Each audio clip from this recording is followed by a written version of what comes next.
I thank all the carers here, present here and across all our residential home for the care and love that they give to our residents in our home. And I'm sure you're missing your family, but for the time being, you can consider us to be your family. The ministry is your family, I'm your family, the PS is your family, the assistant minister is your family, all the carers are your family. And see how they've taken their time out to be here. Thank you to all our media partners. I think it's very important that you take the message across to the communities that residential homes are not the place for our elderlies.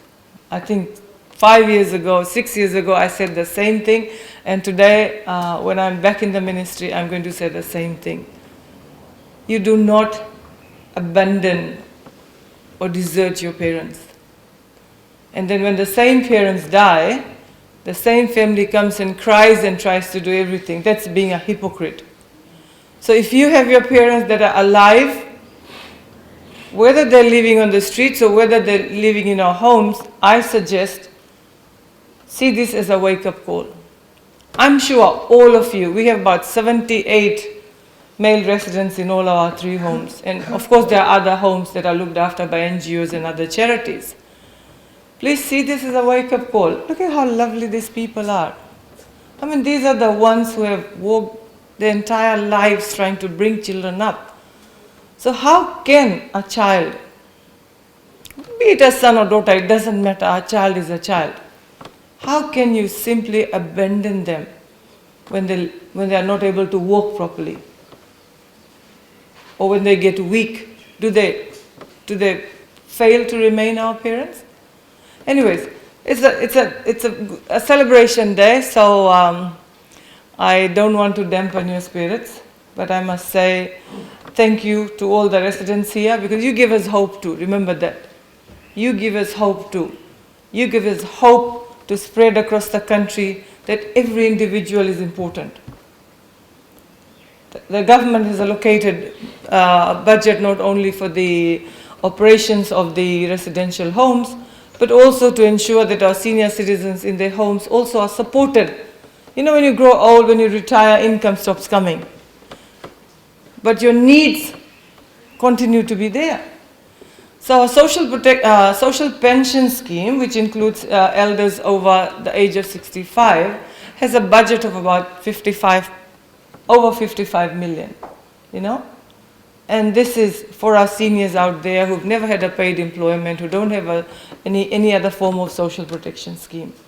Like I said, we will strive to ensure that our service delivery reaches all other seniors out in the country. As for homes, as the MC mentioned, yes, our homes have been neglected for a long, long time. But the good news is we've started with our home in Lambasa. This year's budget will allow us to continue the residential home. So the residential homes have been given a budget of 3.7 million, 1.7 million to complete our project in Lambasa and of course refurbishment.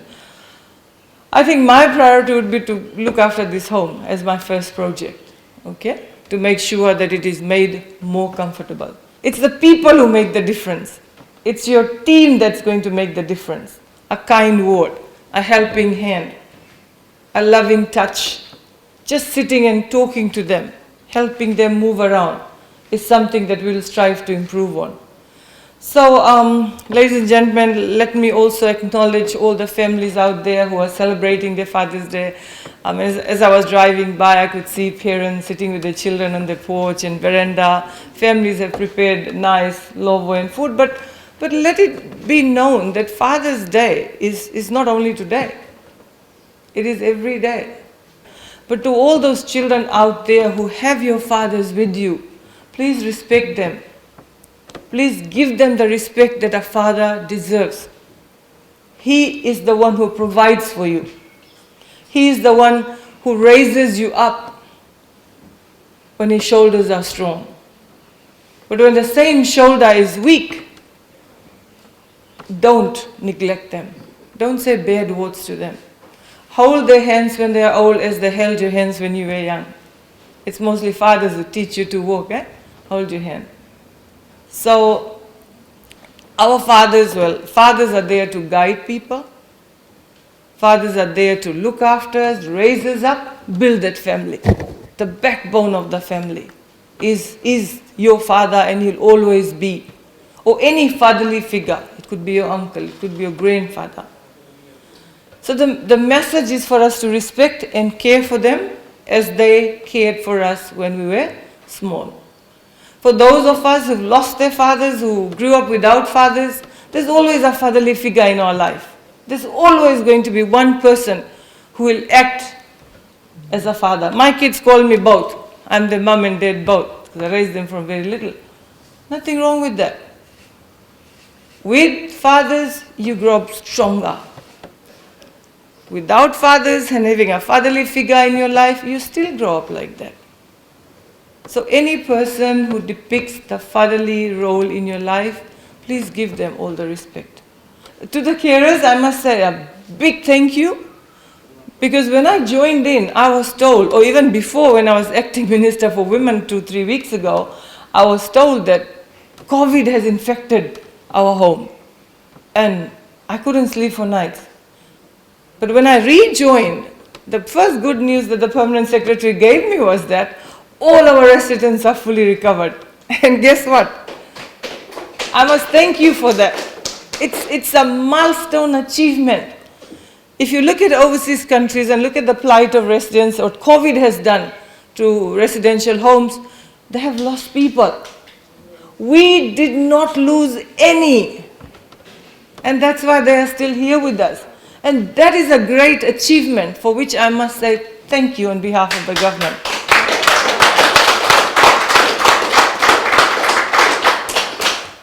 Now, this is to all the families and children out there. You may think, oh, you don't need your parents at this time of the... But I've had cases where families have come when one of our residents passes away.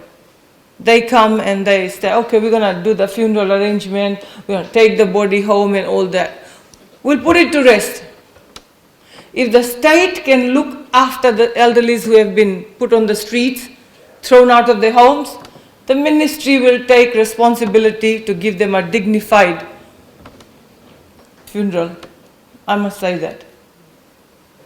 And I want to know every resident who gets sick, every resident who passes away. We will take care of you. We will make sure that you pass away, and we fare you well in a very, very dignified manner, because that's what you deserve. A family that doesn't respect its seniors lacks values. Let me say that. It's immoral of any family to push an elderly out of the home because he's probably mentally unstable, right? Or probably because he's sick, or because you cannot feed him or her. It could be a mother too. So that makes us question the values that our children have. When I was with education, values education was a priority for us.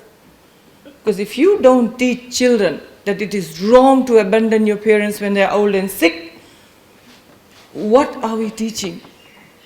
The same children will grow up thinking, no, their parents are not worthwhile. Everybody here is a dad, an uncle, a grandfather or something. There's a blood relation out there somewhere. So my question, why do we have 78 male residents, elderly male residents in our residential home, and of course the other homes around the country? Compassion, empathy, love, care, respect is something I would expect our media to help play their part in that. You know, let's take these values, do stories. Let's arouse some emotions in the families out there. There could be many reasons. You know, the various reasons they will give you. But there's no justification for pushing your elderly dads or elderly mom out of your homes. What do they require? Little food, a place to rest and a place to sleep. That's what they want. They share their wisdom with you. So actually they are assets in your family. These seniors, these elderly, they are sort of asset for the family. They can pass on the wisdom, they can pass on the skills, they can look after the grandchildren, and that's where we need them. But unfortunately, these residents are not celebrating Father's Day in their own homes with their own children and grandkids and stuff. They're celebrating with, and that's our pleasure. I think time well spent. Eh? So sorry, I forgot, I was telling you about the mask. So I met one of our dads out there and I said, "Where's your mask?" And he said, "I got 2 jabs." He said, the comms actually got to him, but unfortunately we still have to put our mask on. So he said, "I got 2 jabs." And I said, "Okay." Well done. So well done. Let's see how the information is going on. So I know you have all plans to do. There's some nice food and we have a cake to cut and I get to meet our lovely, lovely fathers here today. We don't know what's going to happen tomorrow. So let's make peace with our past. And this is what I'm going to urge all the children out there. Please make peace with your fathers here or your grandfathers here. What's the use when they pass away, then you come and then you cry and you all that thing? Let's all those families out there who know that they have a family here, please take them home. It's not that I want to close the residential home. They're all welcome here. We are going to look after them till this. But please, I'm sure they all want to go home. I'm sure they all want to go home. So hopefully this Father's Day, we are able to get at least a few of our residents back into their home. We'll continue to support them. Sometimes finances is seen as an issue. Oh, we can't because it's too much expenses. Oh, we don't have a job and the needs of the elderly are different from there. So families says it's better put them in the home. The doors of the homes is open. It'll always be open, right? But I suggest you do the right thing. Take this lovely, lovely elderlies home, okay? Let's make peace. Let's seek forgiveness of what has happened and hopefully it doesn't happen again.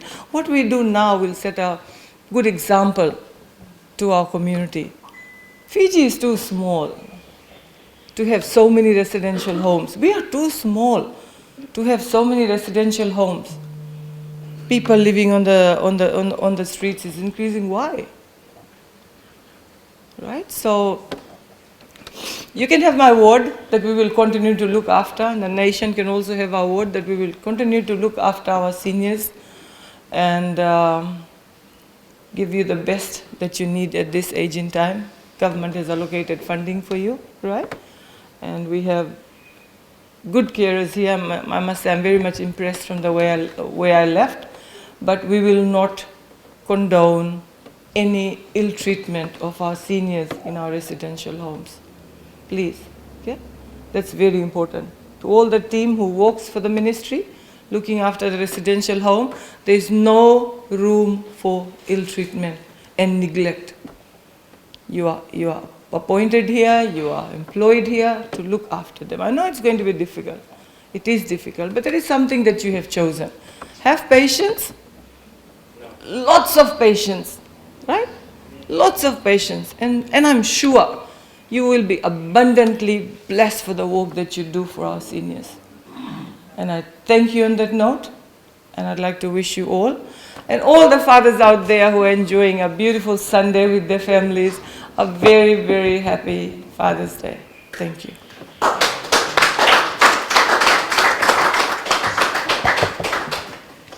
Thank you, Madam, for that empowering speech. Can we